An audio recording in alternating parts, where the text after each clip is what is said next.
It was going to be the hardest story to tell. It was going to be the hardest story to find funding for. But it was, I won't mention the other ideas, but it was the best story to do.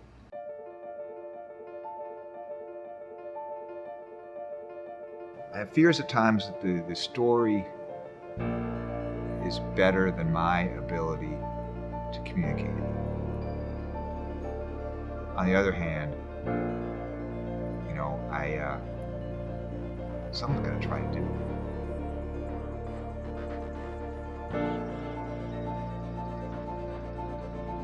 I guess I would be the producer, director, writer, and most importantly, voice talent.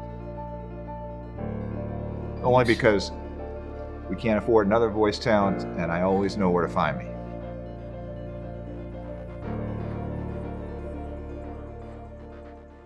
I still consider myself a journalist more than a filmmaker. I got a master's degree in journalism. I spent my first 20 years in newspapers, mostly in sports. At the Cincinnati Enquirer, at the Miami Herald, and then most recently at the Indianapolis Star. In 2010, I don't know, maybe because I was in my 40s and I wanted to try something new, but also because John Wooden, icon John Wooden, was about to turn 100. And we thought, you know, what can we do to do something to celebrate him just a little differently? And I thought, well, let's try our hand at a little 5-minute video. How hard could it be? Well, 5 minutes, because I got so into it, because I do, turned into 35 minutes. Didn't know what to do with it. The paper didn't know what to do with it. The paper was kind of ticked, actually, because they're like, what's this guy been doing all this time? Well, so we cold called it up to WFYI. They liked it. It has been airing for the past 5 years on American public television.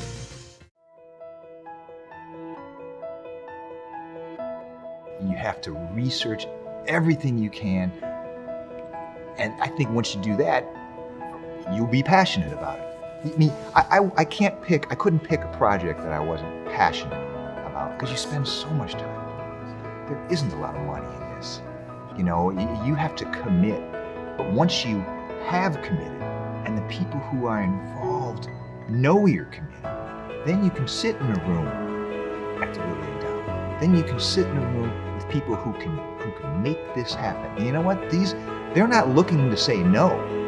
These people really are looking to say yes. They want to support big, good projects. They just need to believe you, and they need to believe you can do it. So I read everything I could read, but I also just spent time in houses listening to people who actually live, because this was going to be their story. So all 4 of these people went to ads. Yeah, those are her lyrics. Right. Oh boy, 2 minutes. Okay. Oh man, I'm just honored.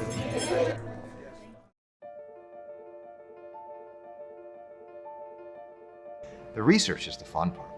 Now I've got to take this mountain of research, and what I'm doing right now at home is trying to steer, you know, a cogence, and what it's all about is what parts you let breathe and what parts you have to sort of cover over fast when you're going through a story this broad, and you find yourself wanting to let every part breathe. This film can't be all things to all people because it's just covering so much ground and so many topics. But if it can at least shine some light on the magic that happened inside these walls and how that affected lives, and it left an impact truly around the country and did move the needle on race relations. But what drives the story is the pride, the heartfelt pride that you see it in the eyes as much as you hear it in the words. And that's when you know, that's when you get a little nervous. You're like, man, am I man enough to do this story? That's when you know, we're onto something here. Mr. Green, I love you.